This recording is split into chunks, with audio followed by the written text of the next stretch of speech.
I studied biochemistry at the University of Jos between 2004 to 2008. Between 2003 and 2013, there was a Carnegie Mellon Partnership grant that was given to the University of Jos. I think to the tune of about $6 million. What that grant helped the university to do was to have internet services all over campus. So when we were in the Recruiter hostel, we had access to internet.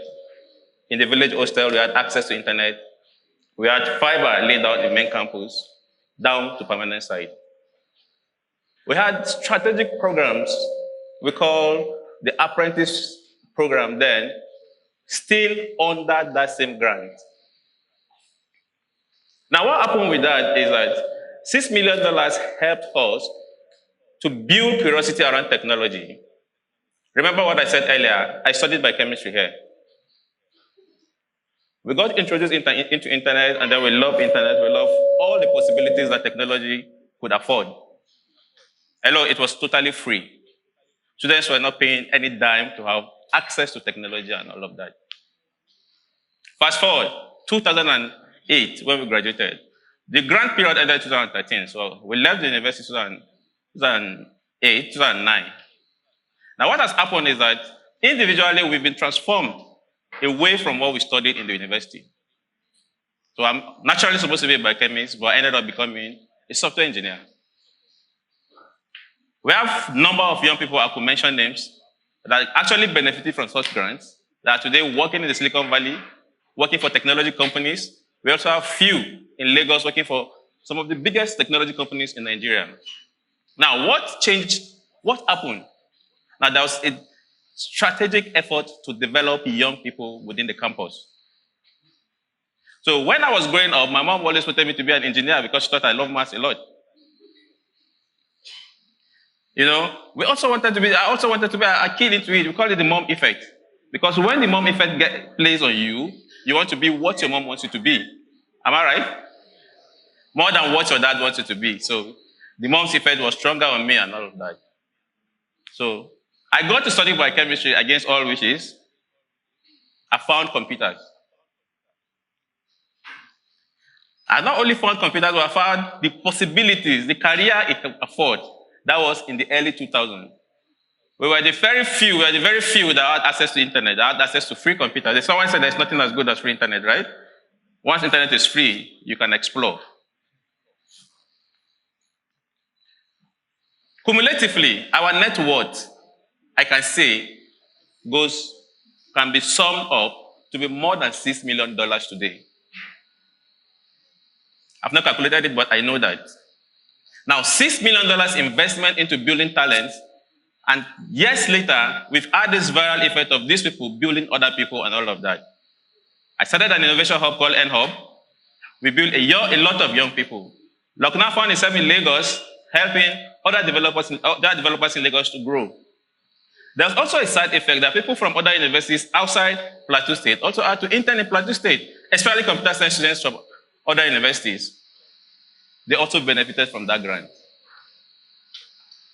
I'm one of the few privileged to have gone from being a software developer, becoming an entrepreneur, going into policy using the innovation I've founded across Africa, and also now coming into government to understand and deploy policies that support the same system that brought me up. So now the question is, why do we always cry about things not working in the country, while right before us, there are so many problems that we could solve as young people? Now, what technology affords us, or afforded me, is simple. That I would have been a PhD holder to create some sort of impact in the field of biochemistry, but I ended up creating massive impact, even without studying computer science, as a BSc holder. It gives every one of us a level playing field. The world is changing because the incumbent innovation is powered by innovation, by technology. So while I was in the university, I had access to a lot of jobs with the World Bank, with the Nigerian police, with the DIA, with all sorts of institutions as an undergraduate. What gave me such access was my ability to build using technology. Now, fast forward, a whole lot of things are changing. The world is changing very, very fast. New technology are emerging. What we call emerging technology yesterday is now current technology today. But the problem with Africa is adoption rate is usually very, very slow. So lately, I got myself obsessed with development theories and all of that. Because right now I'm in government. I'm no longer working in the space I used to be. And before I give you my story, my idea on development, I also want you to understand that while we crave for employment as young people, there are a lot of opportunities in the world that technology is affording to young people. So while living in Jos, I had access to companies in Europe and the US I was working for remotely. There was no point of me traveling. So while a whole lot of people were complaining about unemployment, I was fully employed. Not just employed, I was earning a lot. At some point, my net worth was about £3,000 every month. Now, this is me as a biochemist and not as a computer scientist. So now, what are we doing differently with policy and all of that? Now, first of all, we need to have, a rewiring of our system. We need to begin to understand what policies need to be in place and what policies not to be in place. We need to deviate from importing policies from Europe down here because the world is changing as fast. The world is changing very, very fast in Europe, more than it is changing here in Africa. So I had this issue with someone on Twitter. He was trying to propose blockchain technology to Josh. And when I asked him, what opportunities do blockchain offers Plateau State that conventional technologies do not offer? There is none. Somehow I realized we get obsessed with knowledge of technology and all of that. And last 2 weeks I was asked by the governor, how can we use technology to solve kidnapping? So I've been an advocate of technology for years. Guess what? I had no answer to that. Now, because solving problem at the policy side is always different from solving from the other side. Now, the kind of system we ought to have is the kind of system that looks at problems right from the causes, that look at problems from what correlates to them. I'll give you an example. In those days, people who wanted to fly attributed flying with feathers. I used to watch a movie then with a white horse that flies. I forgot the name of the movie. And then, that is it. It means before you could fly, you need to have feathers or wings. Aeroplane was not invented during those periods. It took Bernoulli hundreds of years later to check the causes of flight. Now, the first issue was correlation of flight to wings and feathers. They thought because birds could fly, birds fly, so it means before you can fly, you need to have wings. Correlation of flight. When Bernoulli came, he realizes that there is some physical principles that causes lift. Different way of thinking to the same problem. Bernoulli thought about the causative effect of flight. I hope I'm not blowing too much grammar. Our attitude towards problem needs to change. We should begin to look at what solutions we have to avoid future problems. Then we begin to look at what is the outcome of our current decisions. The world is changing very, very fast. I've cited how social lives, the other speakers mentioned about how our social lives have been disrupted by technology. In those days, all I needed to do was to pick up a pen and a paper and a barrel and write, "Hi, Julie. I hope this email makes you fine. If so, doxology." Who remembers that? Now, that's how we socialize in those days. And you send this mail through a courier and you wait weeks for feedbacks. I remember in those days, on the address part, you have to put diplomatic, right? Now, the young ones should not understand. Now, you are a lost generation if you do not get aligned with incumbent technology. Technology is changing everything about our lives. The way we socialize, all it takes is to, hi, David. I'm speaking to my boss in the office. I just say, hi, Lalong, comma, and I push my email. A whole lot of details have been lost by the introduction of technology. How we meet friends is being disrupted. How we even work is being disrupted. While the world is changing, there is a prospect for future of work. And while we cite this prospect, it simply means we need to begin to furnish ourselves with these skills that will meet future work. When I speak about future, I'm not talking about 10 years from now, I'm talking about now, the next minute from here, because that is how fast the world has gone. Our attitude towards problems also need to change. I said that earlier. I'll give you a story about how Nollywood was bettered. Who knows Kenneth Nebua? Living in bondage.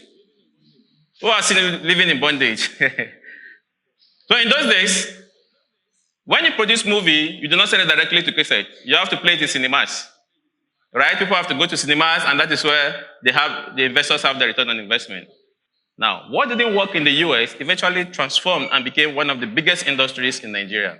Now, what I'm trying to say is that the future of Africa, the future as this world keeps moving fast, innovation is needed for us to key into the rapid changes. I am an advocate of innovation, so mostly when I talk about innovation, I like to speak about three types of innovation. One is efficiency innovation, how you reduce cost to production. The other is sustainability innovation, how you apply innovation in changing a product. And then the third one, which is more important to me, is what we call the market creating innovation. It is the future of Africa, because some years ago, when the World Bank thought that institutionalization was key to Africa's development, or to global development, because it has worked in Africa, in the world, they decided to pump in billions of dollars into Africa and China. Because they felt once we have strong institutions, I'm sure my colleagues here will believe, everybody, what is the problem in Nigeria? Institutions failure. Weak institutions and all of that. Billions were spent in Asia and Nigeria. What are they trying to do? They're trying to approach development. What could develop Africa? What could develop China? Let's put in these monies into these countries. Let's grow this country. Let's help them. Let's have EFCC to checkmate corruption. Let's have diverse institutions. Out of billions of dollars that was spent, 10 years later, about 1 billion people escaped poverty. Now, out of 1 billion that escaped poverty, 80% of these funds came to Africa. 20% went to China. So what literally could come to your mind is Africa should perform more than China. But that didn't happen. Out of 1 billion of people that escaped poverty, about 80% came from China, while 20% came from Africa. So that is an irony. So the study of how China worked became very important. How come? How come do we have less money in China with the number of population, and then we have massive results? But in Africa, we have muted results. Now, what China did was to invest monies into innovations that create markets. Now, market creating innovation is building products that is accessible by people. So dividing Nigeria into two, consumers and non-consumers, because consumers are people who can afford a given item. Non-consumers are people who cannot afford. So how come do we spend most of our time building products for the very few that can afford, and leaving so much of the population that cannot afford? And then we have massive unemployment. While we have results, we have this a huge number of people that we could serve with our products, and have so much money to employ more people. That is market creating innovation. Getting products access to people who cannot afford it in a very cheap price. I'm going to make a controversial statement. I said it in my last presentation. Jerry Malo, we all know Jerry Malo, the guy that trended for building a sport car. He was everybody's model. Right? A sport car would have been able to serve a little market segment. What Jerry Malo could do is to produce items that are in high demand by the majority of the non-consumers. So the question is, if we should have innovation, we should have a market that precedes innovation, or we have innovation that precedes market. Long time when we started NHub, we wanted to have a system where young people will come and learn how to build software. And then we thought, because of the volatile nature of Plateau as at then, that wasn't a problem for us, because we also realized that we can outsource these skills over the internet to companies in Europe. 3 years later, we succeeded. We had about between 10 to 15 developers working for companies in the UK. NHub was making money from that. 5 years later, we came on board. I left NHub to become the pioneer DG of PICDA. Now, there was a market, existing market, even though not big enough, but we realized there is something the government needs to do to keep the market existing, to keep the market vibrant. Now, what we do, what is happening right now is now the application of technology, of policies in making technology easy, giving access to technology. Remember, I gave the story about the UNIJOS day. Do you have free internet in the university now? Free. Good. 2 things we are doing at PICDA. First of all, build policies that will reduce the spending of government on IT projects, so that more of the money will be channeled into building young people. And that guideline will be released by Tuesday. Secondly, protect local companies. Set up guidelines that could make local companies only to be prioritized by government. That way, we have local protection for our companies in Plateau State. Now, these and many more are kind of guidelines we're trying to push to government to ensure that we, as people, fit into the ever-changing world. There are a lot of problems, ladies and gentlemen, that requires our attention. Government is oversaturated. The speed at which the world evolves gives us opportunities to create, to make more money. That all you need is a dorm. All you need is just a one room in your apartment that you're not using for anything, but to build. Our attention needs to shift from the old way of thinking to the new way of thinking. My mom wasn't wrong anyway for making me to study mechanical engineering. But she was wrong at the time she asked me to study mechanical engineering, because I found technology and I keyed technology into fitting this world. The future is artificial intelligence, virtual reality, and all. Now the fear, before I leave, is, will people lose their job in the ever-changing world, seeing that technology is taking over? The answer is yes. A lot of people will lose their job. Now the good news, a lot of people will also get employment. That depends on how prepared you are to take on the future of the job. Thank you very much.